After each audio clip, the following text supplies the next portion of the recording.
Senhoras e senhores, mais uma vez, boa tarde. Por gentileza, tomem os seus lugares, desliguem os seus aparelhos celulares ou os mantenham em módulo de silêncio. Pedimos às recepcionistas que fechem as portas desse auditório.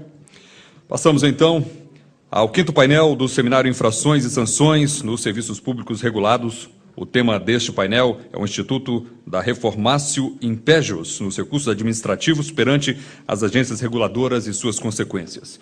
Para presidir esse painel, chamamos o senhor Nelson Neri Júnior, professor titular da Pontifícia Universidade de São Paulo. Vamos recebê-lo, por gentileza. Também irão compor esta mesa os senhores Antônio Domingos Teixeira Bedran, senhor Antônio Domingos Teixeira Bedran, o senhor Luiz Henrique Martins dos Anjos e o senhor Edgar Antônio Lippmann Júnior.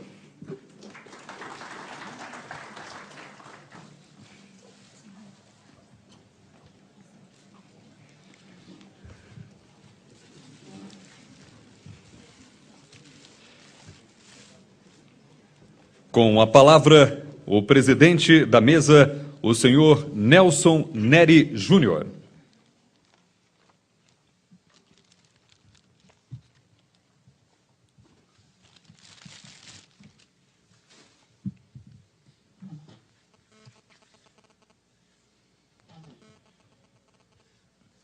Boa tarde a todos. Eu quero dizer da minha honra e da minha alegria em poder participar deste evento, a convite do Instituto, aqui nesse seminário sobre as infrações e sanções dos serviços públicos regulados.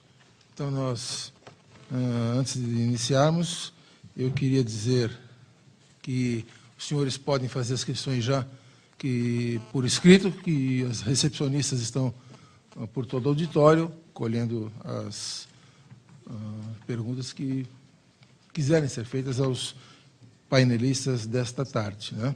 Então, nós vamos iniciar agora o nosso painel sobre o Instituto da Reformatio Impejus nos recursos administrativos perante as agências reguladoras. Consequências. Esse é o título do nosso painel. E como primeiro painelista, nós vamos ouvir as palavras do senhor Luiz Henrique Martins dos Anjos, que é advogado da União, doutorando e mestre em Direito pela Universidade Federal do Rio Grande do Sul. Então, eu passo a palavra ao doutor Luiz Henrique Martins dos Anjos para a sua exposição, que deverá durar 20 minutos. Boa tarde a todos. Gostaria de saudar aqui e agradecer o convite do Dr. Fábio Medina Osório, em nome de quem eu agradeço aqui a todos os membros do Instituto a participação nesse seminário.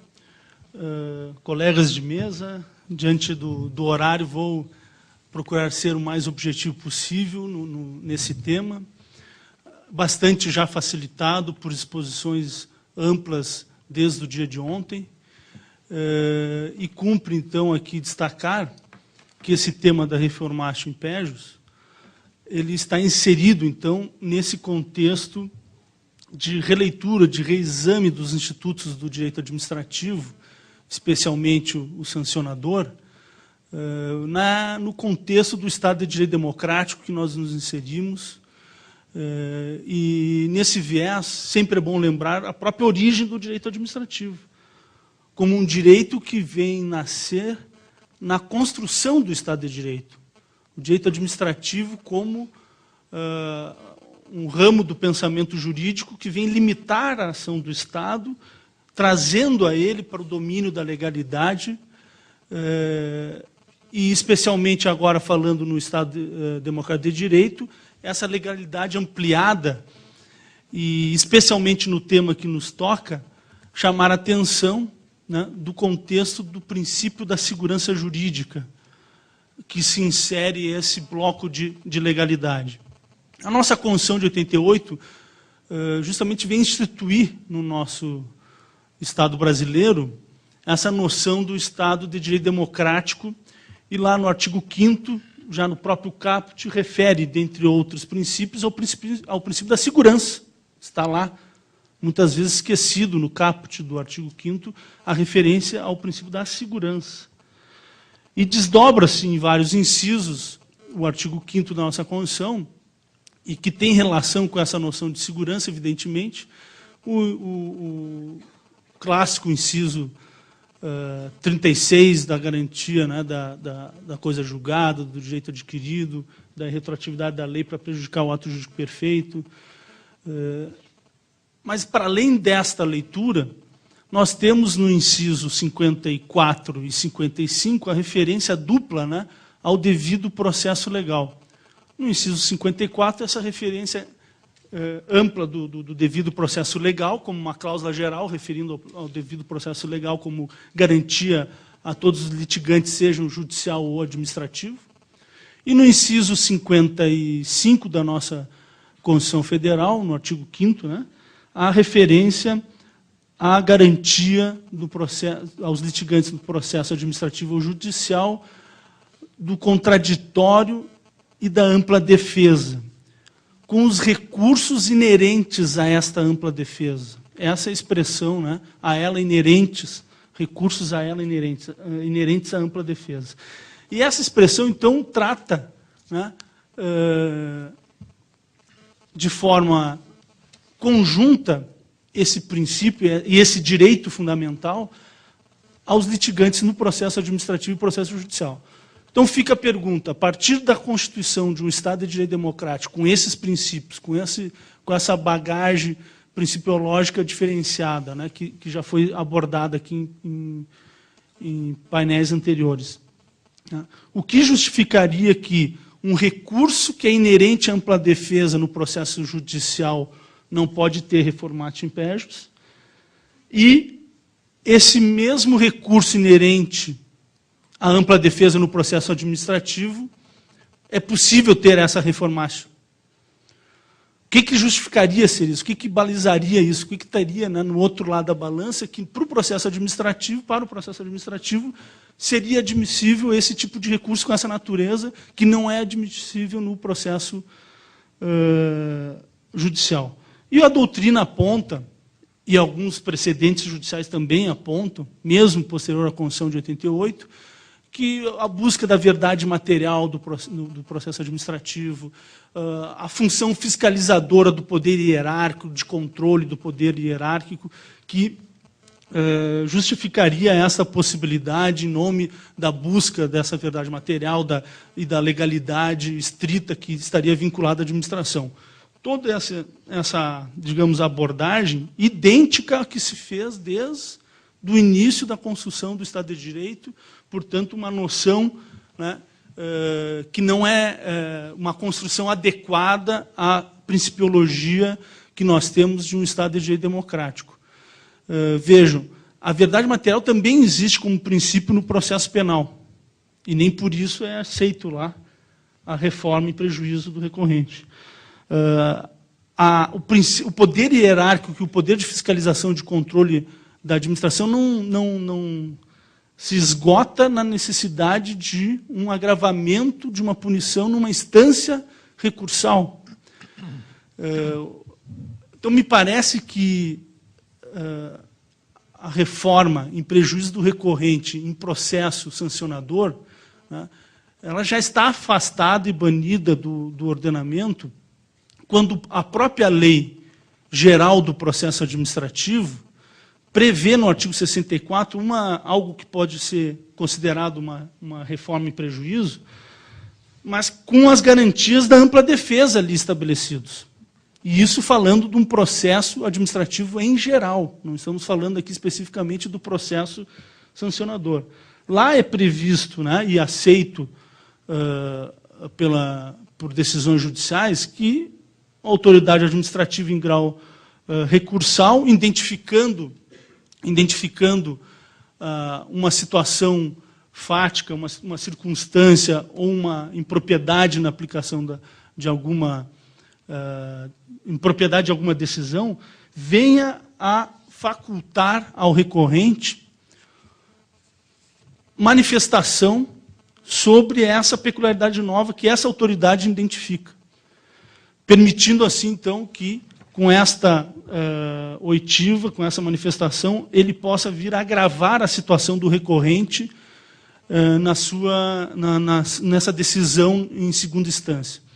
Vejam, muitas vezes a administração tem aplicado isso e o Poder Judiciário tem afastado, tem identificado vício à ampla defesa. Por quê? Porque o próprio procedimento ele possui uma necessidade de transparência naquilo que está se achando de novo no âmbito daquele recurso. A necessidade de identificar circunstâncias fáticas, quais são os elementos novos, quase uma nova apresentação de imputação àquele recorrente, para que realmente possa ser garantido a ampla defesa. Então, é como sobrestar o recurso, um sobrestamento do recurso, teria que fazer a autoridade administrativa, ele se vestir do papel de acusador, ele que era um julgador, tem que se vestir no papel de acusador, para, num despacho, imputar toda uma nova realidade que levaria ao agravamento da pena. Isso é o que decorre daquela previsão do artigo 64. Se não for praticado desta maneira, dificilmente vai ser respeitado na prática a ampla defesa. Então vejam a enorme dificuldade que gera na prática da administração a adoção desta previsão, que não é propriamente a reformatio impégius, porque não vai haver surpresa, né? Eu não recorri, estou sendo... Não é isso que está previsto ali, apesar de muita gente assim denominar, não me parece ser isso que está previsto ali, porque, na verdade, o administrador tem que sobrestar aquele recurso e fazer uma nova acusação, sujeitando a dilação probatória nova. E isso dificilmente ocorre na prática da administração. Então, o que me parece que a utilização numa lei geral do processo administrativo dessa hipótese, ela é admissível, essa previsão que nós temos lá no artigo 64. Agora, trazer isso para um processo especial, um processo sancionador e ainda um processo sancionador de uma área de regulação que tem uma peculiaridade a mais, sem dúvida nenhuma não me parece ser o adequado a toda essa construção principiológica de garantia da segurança jurídica, né, e do devido processo legal. E não vejo isso como vantagem para a administração, porque basta ver o resultado que a administração, que o agente regulador obtém com isso. Mais demandas judiciais, uma falta de efetividade na fiscalização, fugindo, portanto, do objetivo que a própria administração se propõe. Nesse sentido, me parece muito mais eficaz uma outra solução que necessita, sim, de previsão legal, de alteração normativa, em que, nesse tipo de procedimento sancionador, e especialmente na área de regulação, a autoridade administrativa de primeira instância que tomou a decisão, ao tomar essa decisão, devesse intimar o órgão da advocacia pública afeta aquela área de atuação. No caso aqui das agências federais, órgãos vinculados à Advocacia Geral da União. E este órgão iria se manifestar no prazo definido lei do interesse recursal ou não. Passado esse prazo, estaria garantido a quem pretende recorrer ou não, né, da estabilização dessa relação jurídica, dizendo, bom, não há recurso da AGU dessa decisão administrativa, portanto, não haverá possibilidade de agravamento. Me parece que essa alternativa supera em muito, né, a essa situação de gerar a autoridade reguladora, esse papel de ter que julgar e ter que também ser acusador no momento recursal. Supera em qualidade, supera em efetividade, trazendo um elemento a mais no controle da administração dos seus atos, das suas decisões. Então, a sugestão que eu tenho como aprimoramento nessa área do processo administrativo sancionador é que essas decisões, né, haja a intimação dos órgãos da Advocacia Geral da União afetos àquela atuação, para que esse se manifeste do interesse ou não de agravamento de alguma decisão que venha a ser proferida. esse pensamento ele se coaduna com uma função que a Advocacia Geral da União já vem desenvolvendo há algum tempo e que foi citado aqui no painel anterior pelo Dr. Ricardo Cuevas, dessa função que a Advocacia Geral da União deve exercer e vem exercendo de conciliar entendimentos antagônicos de órgãos da própria administração. Comentávamos anteriormente aqui justamente de uma situação, de um precedente, muito bem lembrado pelo Dr. Ricardo, da divergência de interpretação quanto à competência do CAD e da ANAC, num determinado conflito de um processo sancionador, em que a ANAC entendia que, por se tratar de porto, era a competência dele de fazer aquele processo sancionador, e o CAD entendia que ali estava uma questão envolvendo a violação da concorrência, e que era, portanto, o CAD que deveria exercer aquela função sancionadora. A Advocacia Geral da União foi, então, instada a se manifestar para definir, nesse caso, foi definida a competência da ANTAC. Então, ligada a esse papel que deve desempenhar a Advocacia Geral da União também, né, de conciliar interesses conflitantes de órgãos da administração, e que justamente, né, o professor Diogo aqui muito bem já nos ensinou, né, nessa sociedade horizontalizada, nesse Estado horizontalizado, né, nessas relações de plúrimos poderes, cada vez mais está presente esse conflito de entendimentos, de interpretações em órgãos do próprio Estado. E, portanto, é necessário ter, no âmbito administrativo, uma instância que venha pacificar e definir, né, o entendimento da administração, que ainda pode ser sujeito de revisão no âmbito judicial. Nesse sentido é que me parece fundamental que venha a lei estabelecer esse procedimento, dando maior estabilidade para o exercício dessas funções de regulação e do exercício desse processo e do exercício desse poder sancionador. Portanto, eu vejo como fundamental esse regramento no âmbito do exercício das funções da Advocacia Geral da União. Como síntese, nós podemos apresentar aqui, então, sobre essa temática, é lembrar, né, que essa discussão não é nova. O professor, talvez nem todos se atentem tanto à polêmica, né, e em determinadas situações ela se parece que é uma novidade, essa divergência de entendimento. Mas o nosso professor Oswaldo Aranha Bandeira de Mello, na sua obra de Princípios Gerais, né, já antes da Constituição de 88, apontava, né, com extrema cautela, de que realmente a reformatio impejus ela não é totalmente vedada no direito administrativo. Ela não é vedada no direito administrativo, é assim a expressão utilizada. Mas, ele alertava, não se pode admitir esse instituto no âmbito de processos administrativos quase contenciosos.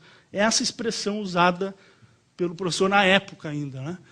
Não se pode utilizar isso em processos quase... O que são processos quase contenciosos, se nós formos atualizar, né, para a doutrina atualizada? É justamente o processo administrativo sancionador.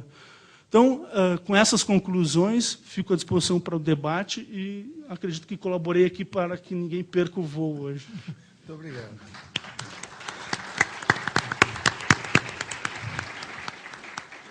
Agradecemos a apresentação do Dr. Luiz Henrique Martins dos Anjos, que não se utilizou do tempo total que lhe foi atribuído para a sua exposição, de modo que a presidência agradece, Dr. Luiz Henrique.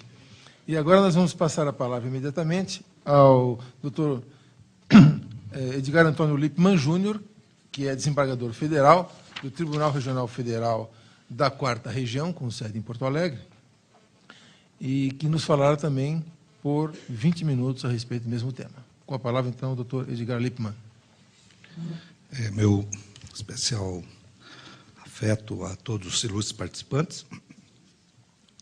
Gostaria de agradecer ao convite feito pelo professor Fábio Medina, do Instituto Internacional, e gostaria de tecer algumas rápidas considerações. O tema é palpitante e me apegaria em algumas considerações já apresentadas nos painéis anteriores. O tema, como bem mencionado pelo estimado professor Luiz Henrique, é instigante. Se de um lado nós temos o interesse coletivo, possivelmente conflitando com direitos e garantias individuais, aquele velho conflito entre autoridade estatal com liberdade individual, fundamental para que se chegue a um denominador comum para se examinar a legalidade ou não, a legitimidade ou não dessa possibilidade de reformar-se impérios, é que se observem fundamentalmente um grupo de princípios. Existem os princípios, isso já foi inúmeras vezes salientado, aqueles que justificam essa reformácio, a questão da legalidade, que está na Constituição Federal, a indisponibilidade do interesse público, aliás, brilhantemente sustentado pelo professor Celso Antônio Bandeira de Mello, onde está fora da livre disponibilidade do gestor a definição de regras jurídicas. Também o princípio inquisitivo, a oficialidade e a verdade material ou real, e esses seriam os principais princípios que integrariam a tese favorável à sua aplicação. Existem os princípios que são levantados para desmerecê-lo. O princípio do devido processo legal, o princípio do contraditório, direito à informação e à reação, a questão da ampla defesa e também o princípio da segurança jurídica. São aqueles que sustentam a impossibilidade completa de se examinar em segundo grau situação que decorra prejuízo ao recorrente.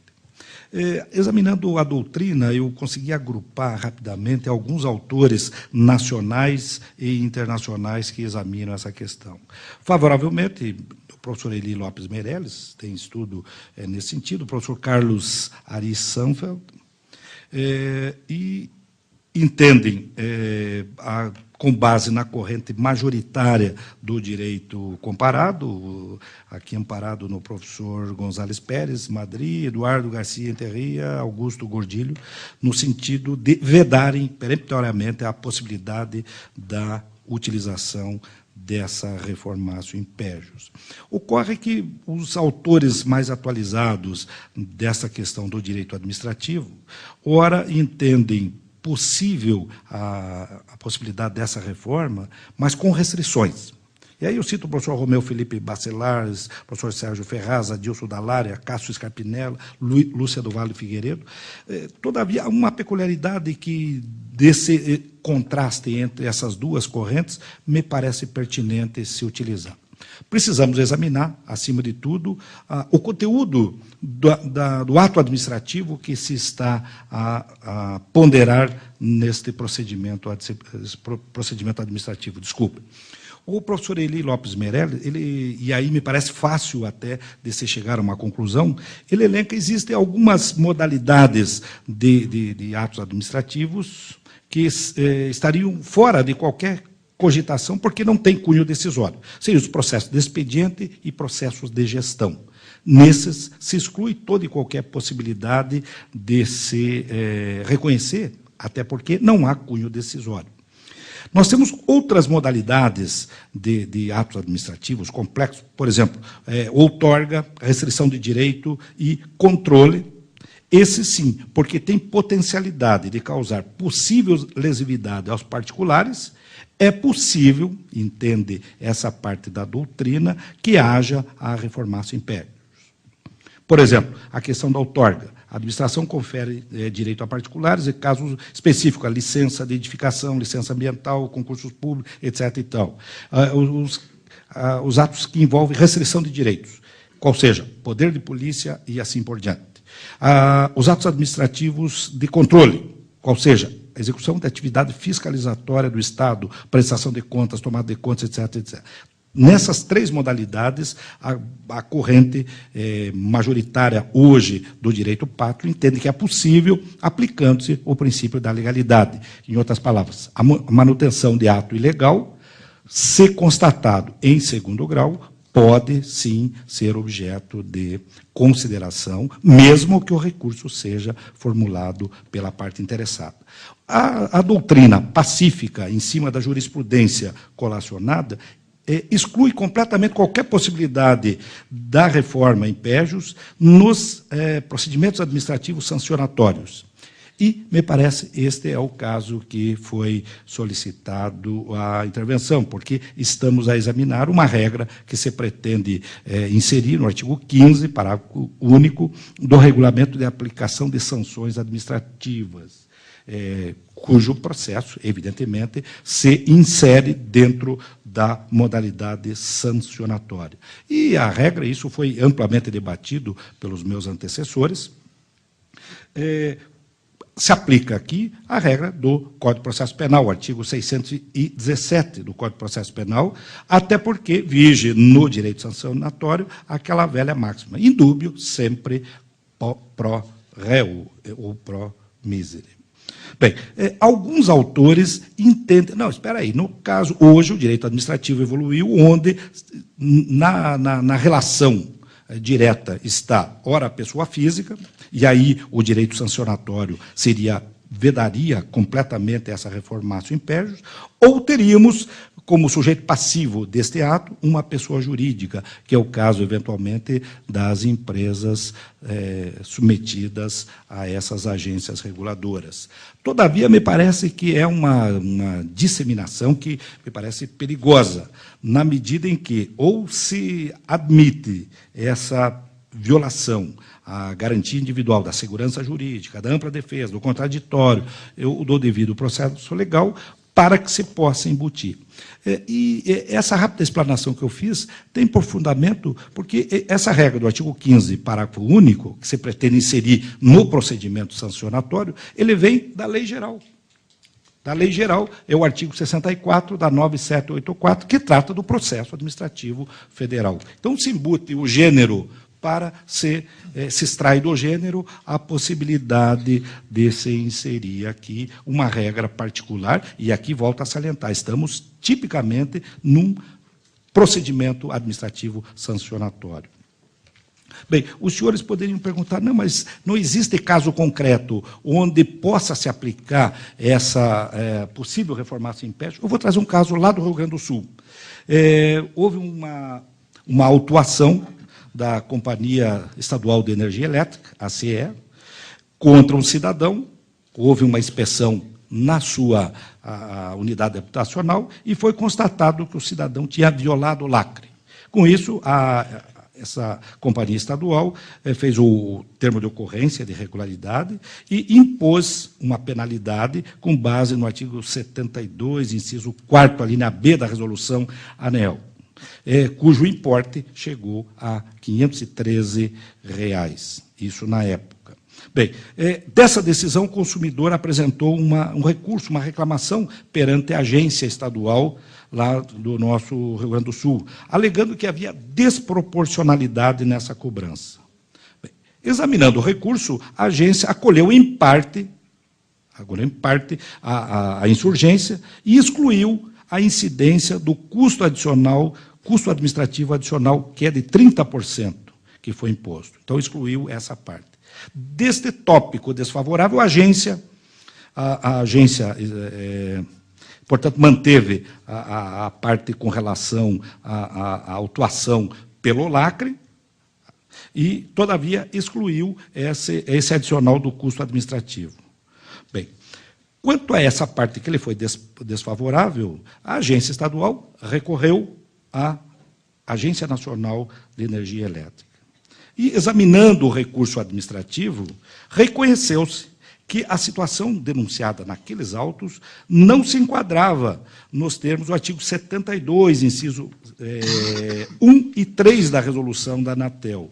E, com isso, mesmo o recurso sendo da agência estadual, foi aplicado o princípio da reformatio in pejus, aqui no caso em favor do cidadão, houve um parecer exarado pela Procuradoria Federal, no sentido de que, inexistente nos autos elementos que justificassem o enquadramento da sanção na regra imposta no termo inicial, era de se aplicar a reformácio império, e, com isso, anulou-se toda a autuação conforme fora procedido. Então, é uma situação, digamos, inversa. Veio a agência buscando a situação e, em tese, o que objetiva a regra do artigo 15, parágrafo único, é proporcionar que, além daquela situação concreta denunciada, se possa agravar mais ainda a situação do requerente. Nesse caso, foi em desfavor do cidadão, da agência, em favor do cidadão, aplicável, portanto, a tese da reformácio império. Então, em rapidíssimas considerações, eu sei que o professor está, Nelson Nery, o problema do horário de avião é complicado, que eu sou do Paraná, mas trabalho em Porto Alegre, então, constantemente, quando você está atrasado, o avião sai no horário, né? Quando você não tem pressa, aí é um processo inverso. É quase uma reformácio impérios, né? Quando você precisa que atrase um pouquinho, ele sai no horário. Mas me parece que, voltando, e eu tenho mais alguns minutinhos, eu gostaria de justamente voltar a isso. Eu acho que o ponto central para se definir o cabimento ou não dessa possibilidade em se outorgar, e nesse caso há uma outra, e isso foi comentado por algum dos expositores anteriores, o que se busca alterar o regulamento de aplicação, que é objeto de uma resolução, onde se transporta aquela regra do artigo 64 da lei, e aí previsto, né, a questão da legalidade, para uma resolução onde viria, sem dúvida nenhuma, a ensejar aos agentes públicos a possibilidade de terem um privilégio a mais. Então, em rapidíssimas considerações, até porque os antecessores já trouxeram com bastante detalhes o perfil desse controle, de possibilidade de infrações por parte das agências reguladoras, eu me reservaria para um maior debate após as perguntas e também ouvindo o nosso estimado amigo professor Bedran. Muito bem.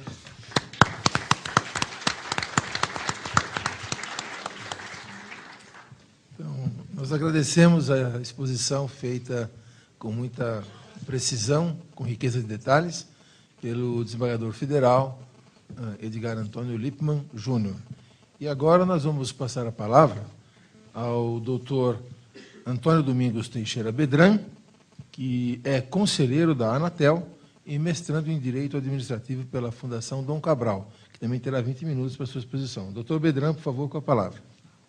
Muito obrigado, ilustre presidente da mesa, professor Nelson Nery Júnior, estimado professor Luiz Henrique Martins dos Anjos, da Advocacia Geral da União, estimado amigo desembargador Edgar Lippmann, da 4ª Região, com sede em Porto Alegre, que as minhas primeiras palavras sejam de agradecimento à organização do evento, propiciando que a Anatel que pudesse comparecer, por meu intermédio, para debatermos, como têm sido os debates em alto nível, determinadas questões a envolver a relação das agências reguladoras, não só entre os seus entes regulados, que são os concessionários e prestadores de serviços de telecomunicações em geral, como também, e principalmente, os usuários. Do ponto de vista da explanação teórica e também no plano concreto jurisprudencial, o tema que nos reúne hoje, o Instituto da Reformácio Império e suas consequências, ele foi, por demais, examinado com a proficiência de sempre. Eu me permito também, em rápidas pinceladas, uma vez que até foi citada aí a propósito do regulamento de sanções, que a agência publicou para consulta pública e recebeu comentários dos mais variados, inclusive um excelente parecer de Lava do estimado mestre Diogo de Figueiredo, para falar sobre 2 momentos das telecomunicações no Brasil, que é a área de que me ocupo, e só poderia falar sobre isso porque conheço um pouco da matéria. Antes da Lei Geral de Telecomunicações, é forçoso reconhecer que o antigo Código Brasileiro de Telecomunicações, a Lei 41.1762, embora tratasse de serviço de telecomunicações, mas dedicava uma atenção especial ao serviço de radiodifusão sonora de sons e imagens, ali prescrevendo sanções que iam desde a advertência, passando pela suspensão, sanção de natureza pecuniária, até desaguar numa eventual caducidade. A Lei Geral de Telecomunicações impôs uma nova ordem no nosso ordenamento jurídico e trouxe algumas inovações essas que, segundo o estimado mestre Carlos Ari Sundfeld, foram até de uma ousadia mais responsável, e a ensejar os mais calorosos debates sobre determinados temas de que ela se ocupou e tratou. Com o desenvolvimento das telecomunicações, hoje nós temos cerca de quase 130 milhões de celulares, 40 milhões de acessos fixos, 6 milhões de televisão por assinatura, fora centenas e centenas de outorgas que são feitas a prestadores de serviço de interesse restrito, como móvel marítimo, móvel aeronáutico e tudo mais. Isso tudo representa, como contrapartida, um plexo de obrigações que são impostas aos prestadores de serviço, em maior ou menor grau, e que eventual descumprimento das obrigações que são impostas desaguam efetivamente num processo administrativo de natureza sancionatória ou não. E depois eu explico por quê.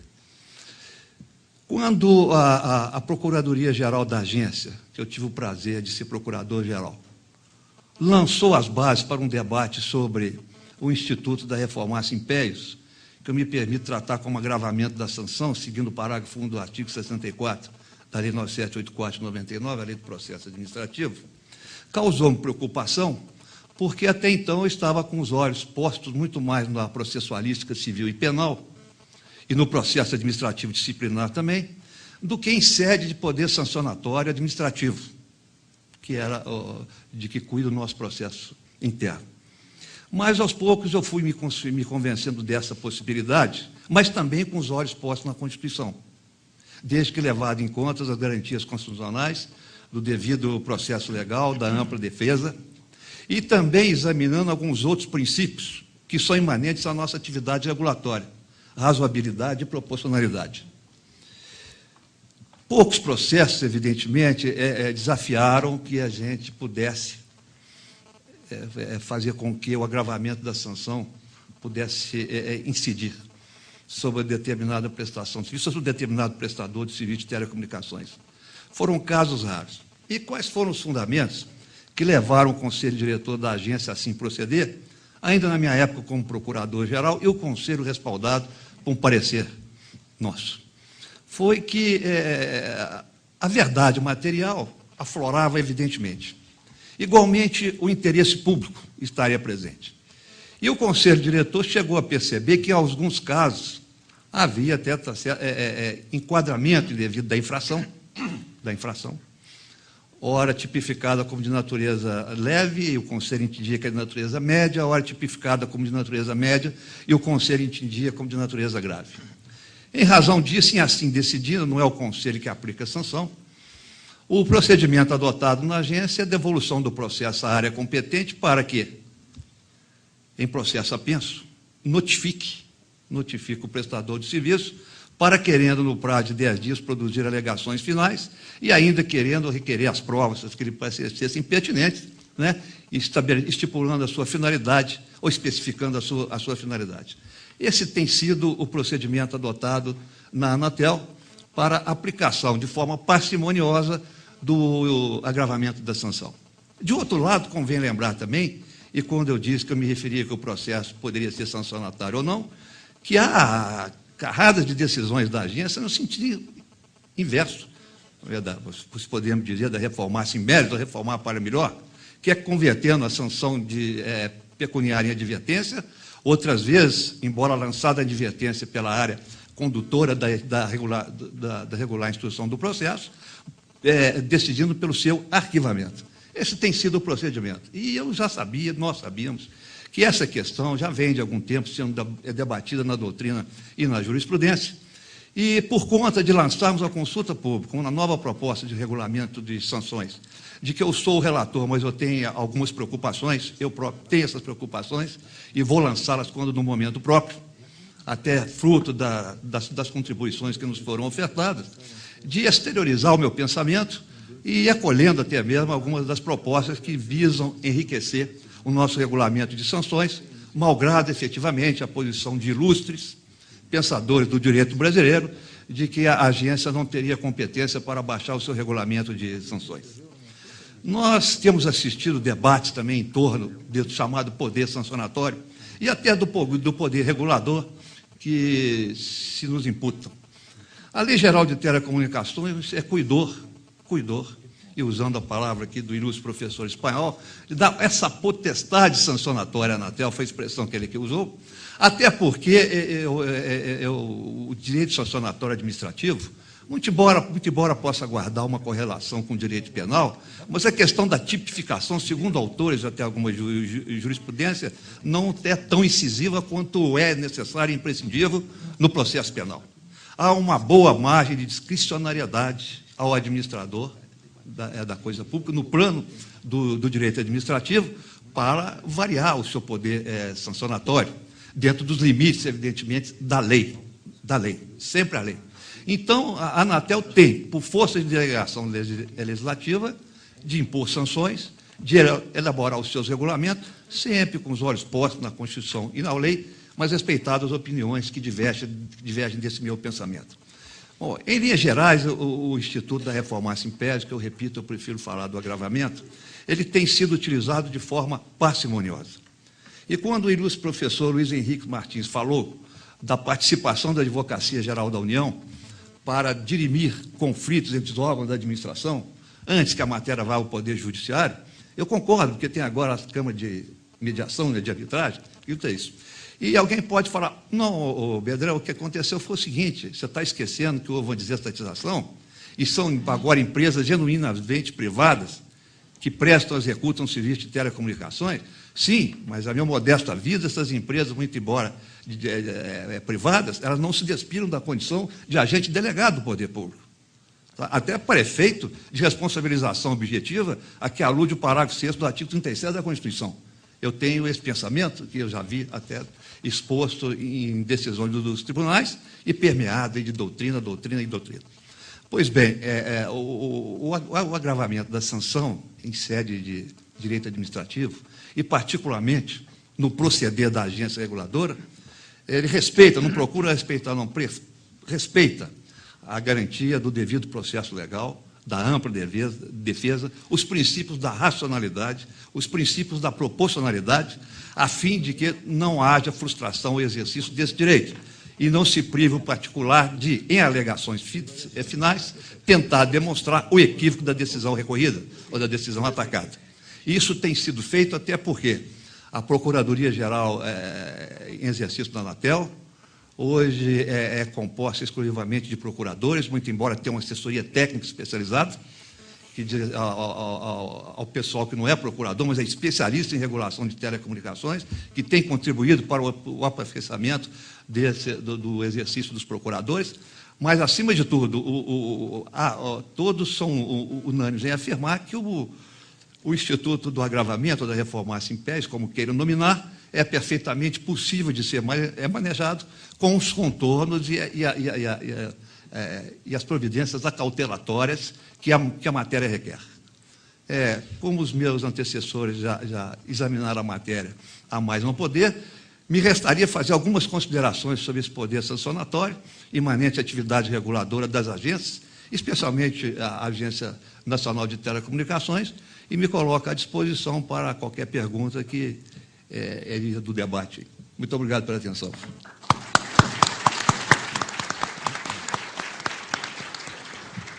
Muito obrigado, doutor Antônio Domingos Teixeira Bedran, nosso conselheiro da Anatel. Então, agora,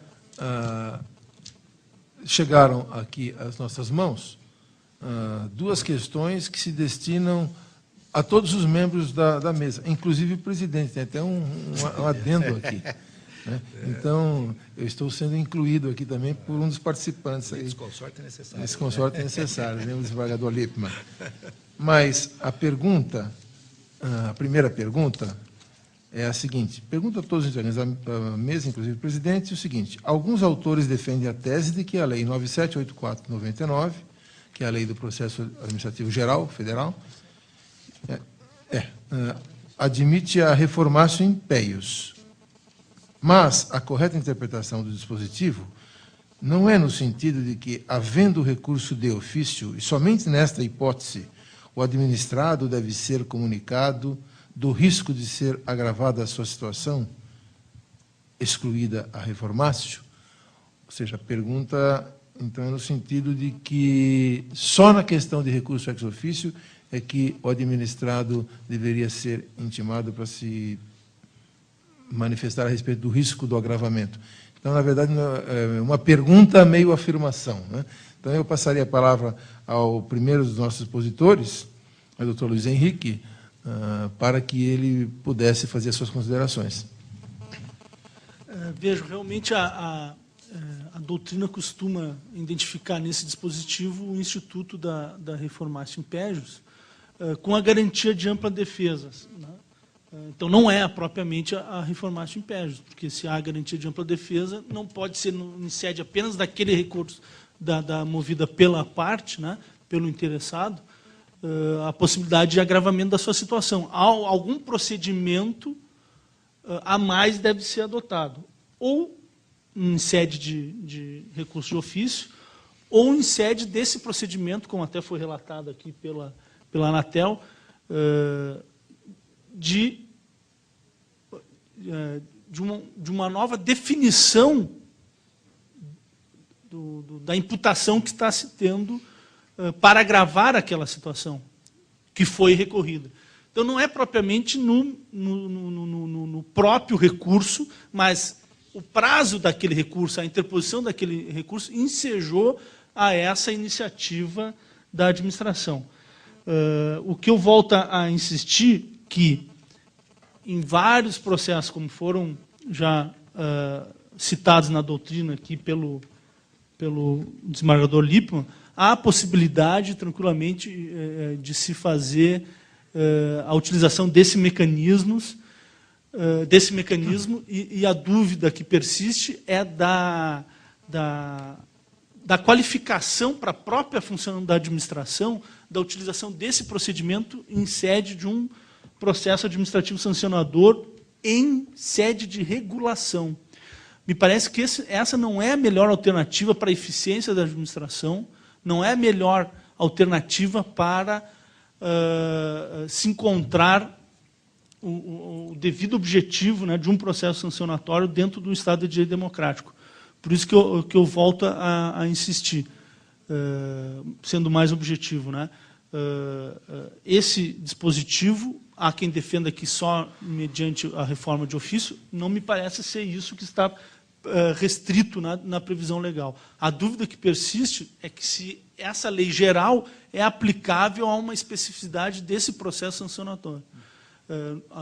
No meu modo de ver, a melhor solução para essa possibilidade de agravamento da pena é a partir da intimação do órgão da Advocacia Geral da União, que expressamente manifestará esta necessidade de agravamento ou não, como procedimento aquele além do recurso que a parte moveu. Muito bem. Então, agora, com a palavra, o desembargador federal Edgar Lippmann Júnior. Eu penso que nenhuma das modalidades, no direito administrativo, tem o que se chama pedido revisivo, que pode ser de ofício ou pode ser por petição. E aqui seria o recurso propriamente dito. Eu achei inteligente, eu conversava minutos atrás com o professor Luiz Henrique, quando se trata dessa revisão de ofício, seria pertinente, talvez, se abrir vista para a AGU para se manifestar e, conforme a manifestação do procurador federal, abrir-se a parte contrária, o interessado, a possibilidade de manifestação. Mas eu confesso, e aqui voltando àquelas lições anteriores, excluir aqueles atos administrativos onde, em tese, haveria a potencialidade de dano ao cidadão, que seria os contratos de outorga, a restrição de direito e de controle, neste, sim, eu acho que é razoável, porque vigora o princípio da estrita legalidade.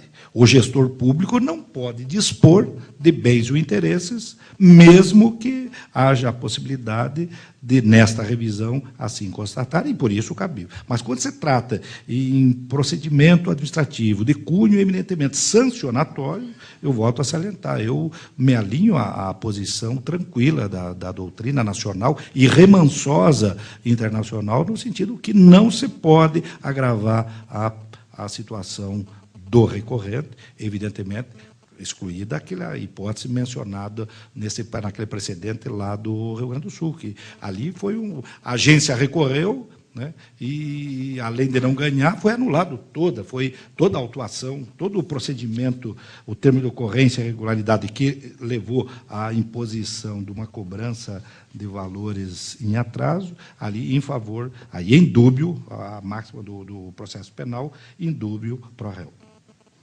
Muito bem. Agora, com a palavra, o doutor Antônio Bedran, para suas considerações. Pois não.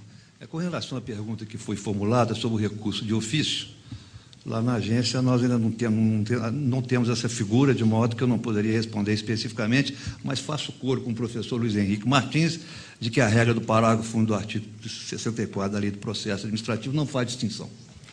E quanto à questão em que o ilustre professor Luiz Henrique retoma, de que a matéria seria melhor conduzida se fosse levada ao crivo da Advocacia Geral da União, é bom esclarecer, o professor sabe disso, que hoje as agências reguladoras, a exceção feita à Procuradoria do Banco Central, elas fazem parte da Procuradoria Geral Federal, da Advocacia Geral da União, por força da Lei 10.480, de 2 de julho de 2002, se não me falha a memória.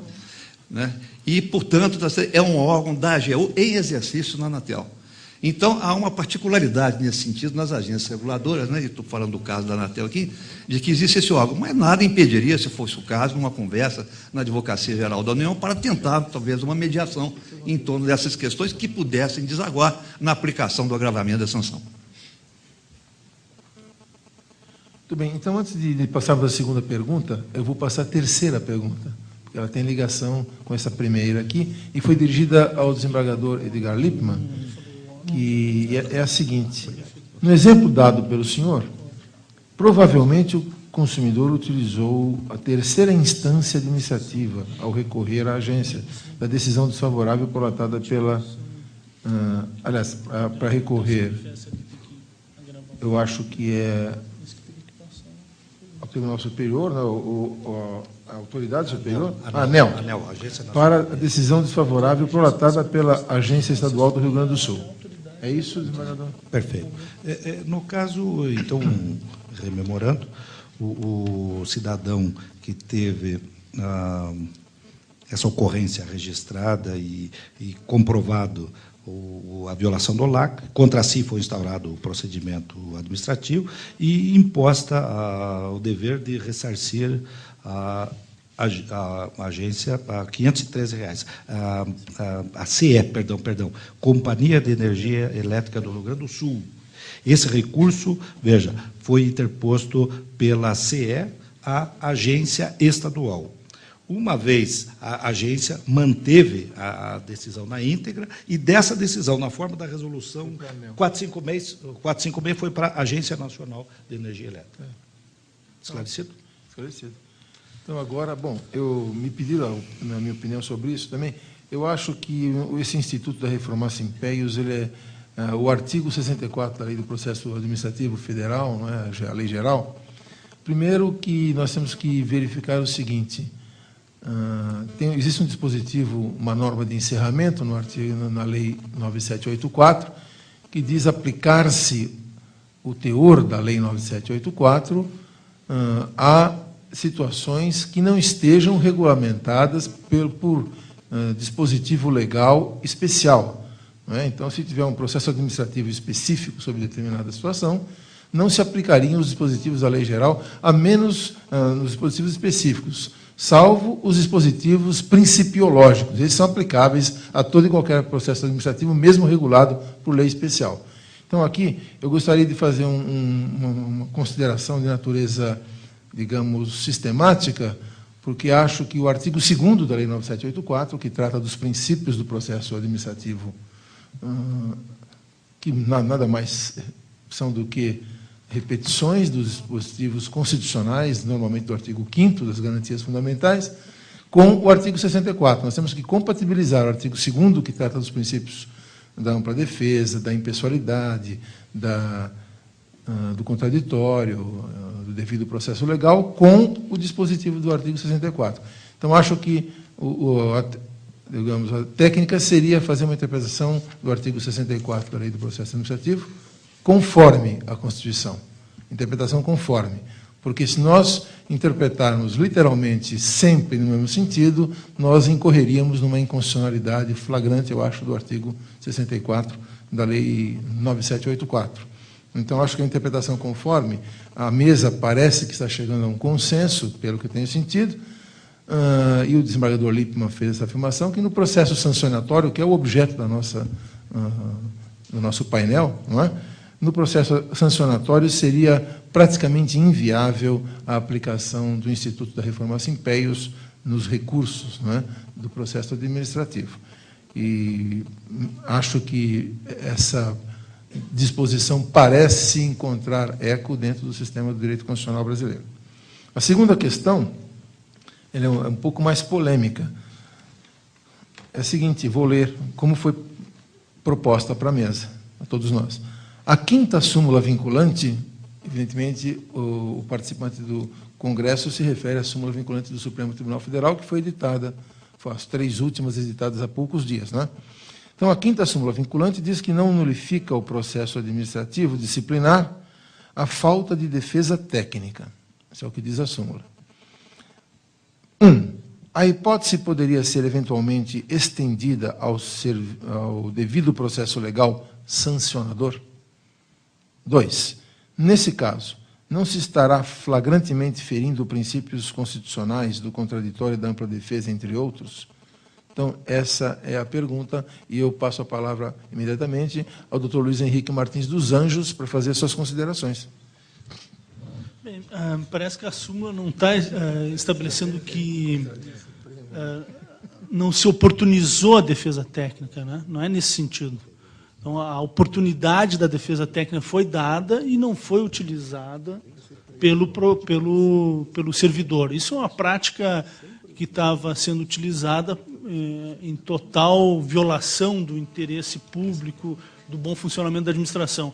A administração oportunizava a defesa, solicitava, notificava o servidor faltoso para que ele constituísse um advogado, e esse dizia, não, eu vou me defender. Tenho condições de me defender. Afirmava isso expressamente nos autos do processo administrativo disciplinar. Dizia, não, eu vou me defender, não quero constituir advogado.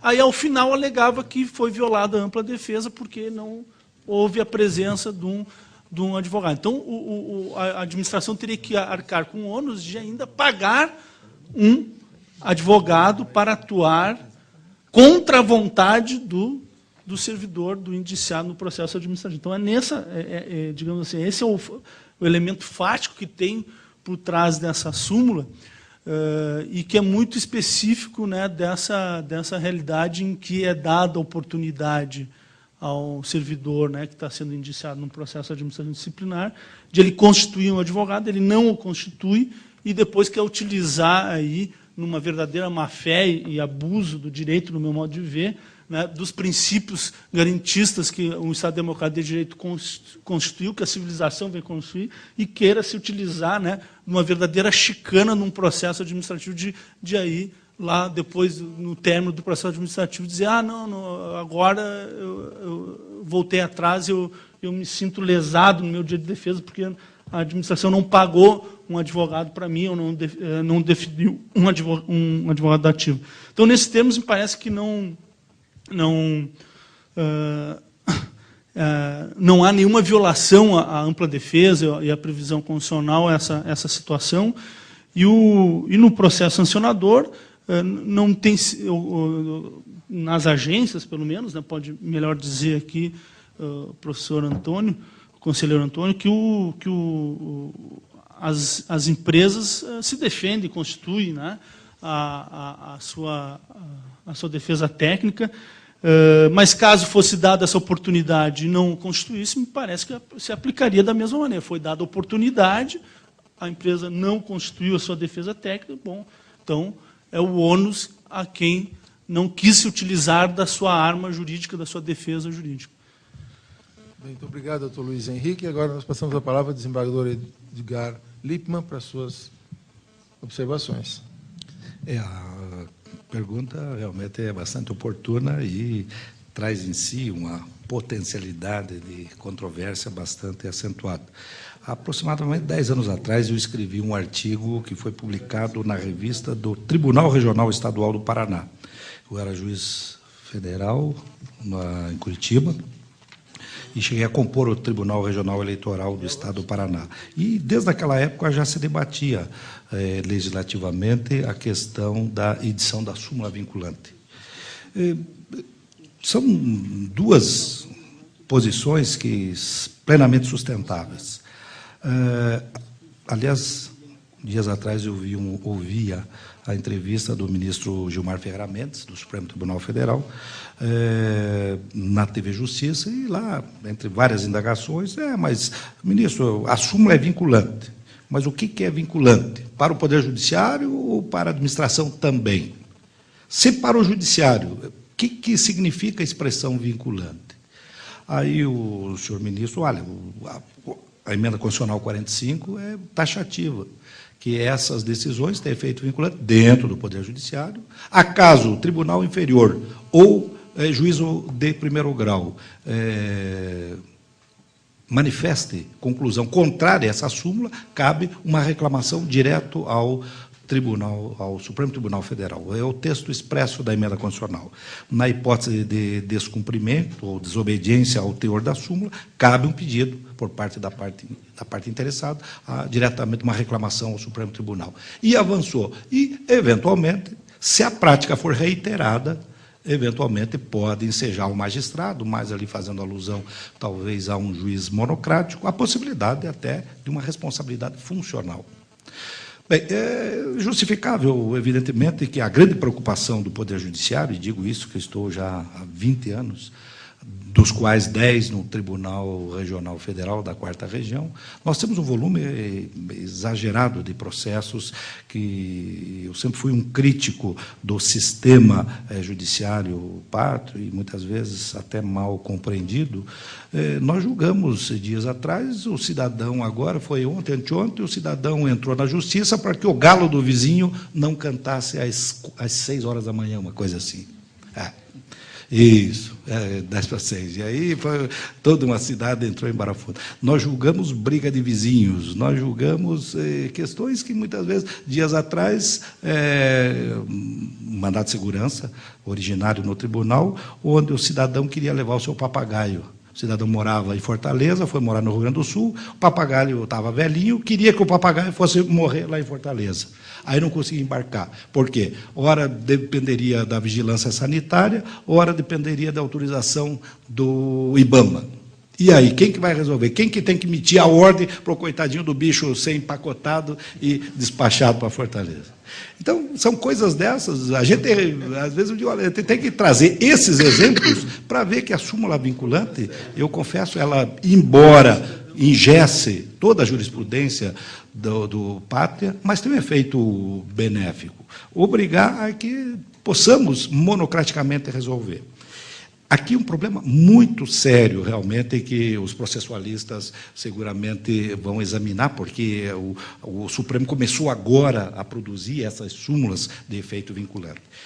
Um detalhe, embora a súmula necessariamente não vincule a administração, mas várias regras, hoje a Lei 9784 diz lá que a matéria for jurisprudência dos tribunais, poderá a administração deixar de recorrer. Então, a gente sabe que hoje estamos dentro de um concerto buscando o ideal de uma boa prestação jurisdicional. Mas, na prática, é uma situação complicada. Nós temos aquele velho dilema dentro do processo. Nós queremos a rapidez ou queremos a segurança? Um exclui o outro. Tudo que é rápido é inseguro. Tudo que é inseguro é rápido. Com a súmula vinculante, o juiz, lá no primeiro grau, ao receber a petição inicial, se for contrária à súmula, julgo improcedente a ação, sem sequer determinar a citação da parte contrária. Né? Então, é para ver que é rápido isso? Mas tem efeitos colaterais. Tem efeitos porque, muitas vezes, várias injustiças serão cometidas no afã de se dar um tratamento rápido, célere e efetivo às demandas. Então, a matéria é polêmica, até porque o Superior Tribunal de Justiça tem súmula exatamente o contrário. os ilustres advogados, eu não me recordo agora o número da súmula, mas o Superior Tribunal de Justiça afirmou, sumulou, dizendo que é obrigatória a intervenção de advogado no procedimento administrativo disciplinar. Vem agora o Supremo dizer que não. Aí, eu, dias atrás, participando de um simpósio com magistrados, mas o que eles vão fazer? Manda quem pode, obedece a quem tem juízo. E eu acredito que tem um pouco disso. Súmula vinculante, vamos ter que aplicá-la. Então, espero, em rapidíssimas considerações, ter esclarecido. Mas a matéria realmente vai demandar ainda muitos e acalorados debates no mundo acadêmico. Muito obrigado, desembargador Eliar Lippmann. Com a palavra agora o doutor Antônio Bedran, conselheiro da Anatel, para fazer suas considerações. A pergunta foi feita, né, com base na súmula 5 do Supremo Tribunal Federal, uma questão da não apresentação da defesa técnica, como bem colocou. E, na realidade, a exegese é essa mesmo, porque a oportunidade da ampla defesa você tem que oferecer. Se a parte, por si ou por seu advogado, não se manifesta no momento oportuno, quer dizer, precluiu o direito dele se manifestar posteriormente. Estava havendo muita fraude em relação a essa questão.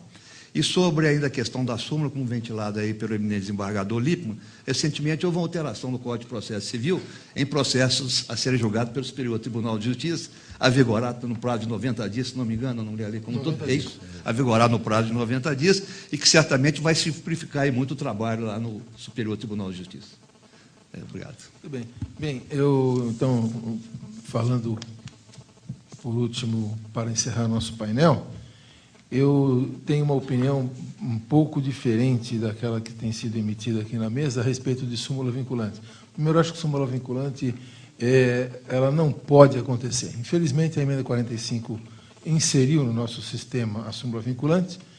Nós não observamos a lição constitucional dada por Portugal, que há tempos atrás declarou a inconstitucionalidade do artigo 2º do Código Civil, que previa os assentos, que é, digamos, o avô da nossa súmula vinculante. Nós, nesse particular, não seguimos o bom direito e incluímos no nosso sistema a súmula vinculante. Bom, tem caráter geral a súmula vinculante, portanto, ela é assemelhada a uma norma abstrata de caráter geral, que é a lei. Então, no meu modo de ver, súmula vinculante também é passível de controle de constitucionalidade. Não sei se alguém tem falado isso, mas eu acho perfeitamente possível dentro do nosso sistema. Se é possível ao juiz controlar a constitucionalidade, no caso concreto, né, controle difuso da constitucionalidade, de lei aprovada pelo Congresso Nacional, de lei complementar à Constituição, aprovada pelo Congresso Nacional, por que ele não poderia controlar a constitucionalidade de uma outra norma abstrata geral emitida pelo Poder Judiciário, que é a súmula vinculante? Acho perfeitamente possível, né? Bom, esse é um outro ponto. Terceiro ponto, o Supremo Tribunal Federal emitiu 2 súmulas sobre o princípio do contraditório. Uma delas dizendo que se aplica o princípio do contraditório ao processo administrativo do Tribunal de Contas, vírgula, salvo em se tratando de questão de aposentadoria, etc., previdenciária. Bom, a hermenêutica constitucional universal diz que se interpretam os direitos e garantias fundamentais, entendamos aqui o princípio do contraditório, está no artigo 555, de maneira ampliativa. Então, é interpretatio ad ampliandum das garantias constitucionais. Não se pode restringir a interpretação de garantia fundamental. É a contramão do direito constitucional do mundo. Foi editada uma súmula do Supremo em sentido contrário a tudo aquilo que se aprende na escola em matéria de direito constitucional. Essa segunda súmula, que vem a dizer sobre a não nulificação do processo administrativo se não tiver havido sancionador, o importante é isso, é um processo administrativo disciplinar. Não é qualquer processo administrativo, né? No processo administrativo disciplinar se faz uma súmula para não se nulificar esse processo se não tiver havido defesa técnica. Eu não gosto muito da expressão usada pelo James Goldschmidt, na Alemanha. Ele tem um livro fantástico, muito importante, mas o nome desse livro é Direito Administrativo Penal, ou Direito Penal Administrativo. Então, Já foi superada essa expressão direito penal administrativo, porque é muito forte, e o direito administrativo quis ganhar a sua autonomia relativamente ao direito penal, não é? Então, se aperfeiçoando a terminologia, se chama hoje de direito administrativo sancionador ou disciplinar, etc. Né? Sancionador lato sensu e o disciplinar fazendo parte dele. Mas, de qualquer forma, eu quis dar essa expressão do James Goldschmidt para vocês perceberem que se aproxima muito do processo penal o processo administrativo sancionador. Não é? Principalmente quando está em jogo, digamos, direitos fundamentais do servidor público, por exemplo, que é a questão do processo disciplinar.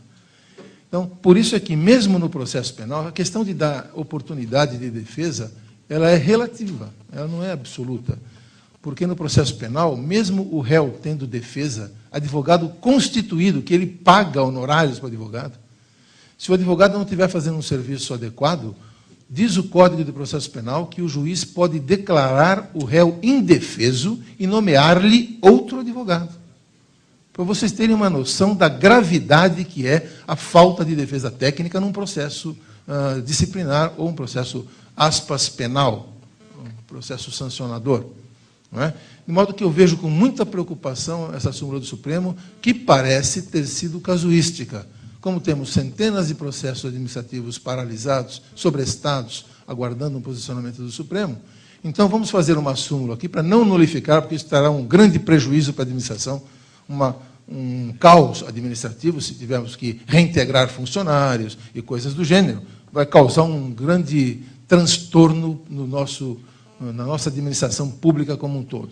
Então, baixemos uma súmula para dizer que tudo isso é válido, legitimamos tudo isso, e quem sabe daqui 2, 3, 4 anos, revemos essa posição e revogamos essa súmula, que me parece um absurdo, a súmula 5 do Supremo Tribunal Federal. Então, eu vejo com outra ideia essa questão de você não dar defesa técnica num processo administrativo disciplinar. Importante aqui eu salientar também que aqui o Brasil está passando por um momento bastante difícil. Nós temos previsão no artigo 1º de que o Brasil é uma república federativa e que tem como fundamento o Estado Democrático de Direito. Então, eu gostaria de chamar a colação aqui o ensinamento, para mim, o maior constitucionalista vivo da atualidade, que é o professor Peter Heberle, da Alemanha, que tem uma visão completamente diferente dessa que temos enquadrado aqui no nosso direito constitucional. Ele trabalha com a ideia de Estado constitucional, Verfassungsstaat, e não de Estado democrático de direito. O Estado constitucional seria o nosso Estado democrático de direito, mas com uma outra visão. Então, o Peter Heberle diz, não é possível você dar preeminência a outros direitos que não às garantias fundamentais do cidadão. Então, o artigo 5º, ele estabelece um rol de garantias fundamentais, que na Europa muitas constituições não têm esse rol. Se discute muito nas cortes constitucionais europeias a respeito da criação pela Corte Constitucional de direitos fundamentais. Até isso acontece. Então, se extrai ali do preâmbulo da Constituição Francesa, de alguns artigos, direitos fundamentais, porque eles não têm um rol como nós temos aqui no artigo 5º. Então, nós, com direito positivo constitucional, não temos, digamos, a grandeza de interpretarmos e darmos efetividade a esses direitos fundamentais previstos no rol do artigo 5º da Constituição. Então, pelo sistema, pela teoria, pelo fundamento do Estado democrático de direito ou do Estado constitucional, a preeminência é das garantias fundamentais relativamente a outros preceitos contidos na Constituição. Isso significa que não é possível apor-se à garantia constitucional a ideia de interesse público. Isso é básico no direito constitucional mundial, e aqui no Brasil a gente faz o contrário. Não, isso aqui é um direito privado, então o interesse público prevalece sobre o privado. Direitos e garantias fundamentais do artigo 5º não é um direito privado, é um direito constitucional, é muito maior do que isso. E não existe diferença entre direito privado e direito público em matéria de previsão de direitos constitucionais. Com a devida vênia, eu sou absolutamente contra as súmulas, acho que é a 2ª ou a 3ª, e a 5ª do Supremo Tribunal Federal, vinculantes, por conta de ofender flagrantemente o artigo 1º da Constituição da República e o artigo 5º da Constituição da República. Muito obrigado, e eu declaro encerrado o nosso painel. Senhoras e senhores, agradecemos ao senhor Nelson Nery Júnior, que presidiu este 5º e último painel, e aos nossos painelistas. Passaremos rapidamente agora à cerimônia de encerramento. Antes, porém, informamos que o ministro Gilmar Ferreira Mendes, presidente do Supremo Tribunal Federal, não poderá comparecer ao evento por não haver conseguido superar os obstáculos de sua agenda. Agradece o convite e, mais uma vez, reitera a sua falta. Chamamos, então, para encerrarmos este seminário, chamamos ao palco o professor doutor Fábio Medina Osório, presidente do Instituto Internacional de Estudos de Direito do Estado, para que faça o encerramento deste seminário. Vamos, então, receber o doutor Fábio Medina. Chamamos ao palco.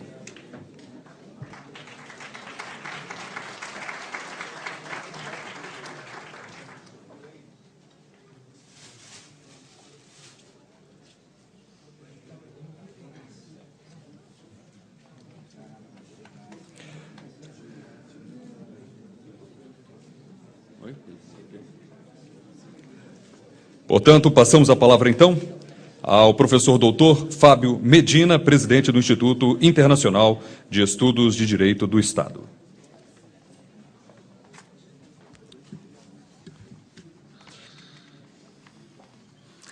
Senhoras e senhores, muito obrigado por prestigiarem este evento, por tornarem este evento um sucesso.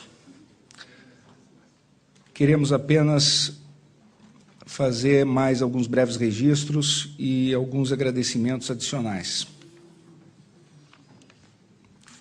Gostaríamos de agradecer muito especialmente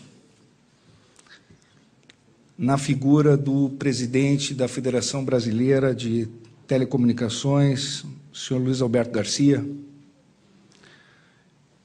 pessoa na qual entendemos que se encontram representados todos os patrocinadores deste evento, a confiança que depositaram no Instituto Internacional de Estudos de Direito do Estado para realizar o projeto intelectual que levamos a cabo e que congrega interesses tão elevados da sociedade brasileira, da sociedade do conhecimento e da informação. Gostaríamos de agradecer na pessoa do professor Ney Prado, que representa a Academia Internacional de Direito e Economia e que aqui representa todos os apoiadores deste evento, que congrega figuras tão ilustres como o presidente do Supremo Tribunal Federal, Gilmar Ferreira Mendes, professor Diogo de Figueiredo Moreira Neto, Ives Gandra da Silva Martins. É uma academia de letras da economia e do direito, efetivamente, da sociedade brasileira, e que honra um instituto com a sua parceria. E o professor Ney Prado, assim como o professor Diogo de Figueiredo Moreira Neto, ambos me honram com a sua amizade. E eu quero registrar o meu agradecimento por isso.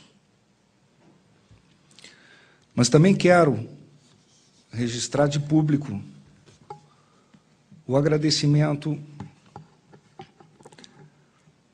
ao embaixador Ronaldo Mota Sardenberg, presidente da Anatel, que representa não apenas a importante agência reguladora que ele preside, mas as demais autoridades reguladoras que podem ter se sentido questionadas aqui neste importante seminário, pela postura exemplar de homem público que teve, por haver comparecido a este seminário, pela trajetória que tem na vida pública brasileira, pela sua inteligência, pela sua honradez, pela sua humildade pela sua grandeza e por haver abrilhantado este evento. Quero agradecer aos colaboradores que aqui se encontram, todos incansáveis, muito especialmente nas figuras dos colegas doutores Guilherme Guimarães, Bernardo Baggio, em cujos nomes eu quero saudar os demais, todos que me auxiliaram. E, fundamentalmente, gostaria de agradecer esse auditório, esse público extremamente qualificado, que efetivamente deu alma, abrilhantou, deu sentido e deu o rumo deste seminário, que é um seminário que revoluciona o direito administrativo sancionador brasileiro na área regulatória e, sem dúvida alguma, não tenho receio em dizê-lo, estabelece um novo paradigma de reflexão para esta matéria. E não é por outro motivo que também me atrevo a dizer que é a nossa pretensão lançar os anais deste seminário, provocar todos os participantes para que materializem suas contribuições e que possamos, a partir daí, entregar esse material a cada um dos participantes como um contributo do seminário a cada um dos senhores e senhoras que estiveram conosco, abrilhantando este evento. Mais uma vez, muito obrigado. Este foi apenas o início de uma jornada que é a construção de um pensamento jurídico. Muito obrigado. Declaro encerrado este evento. Obrigado.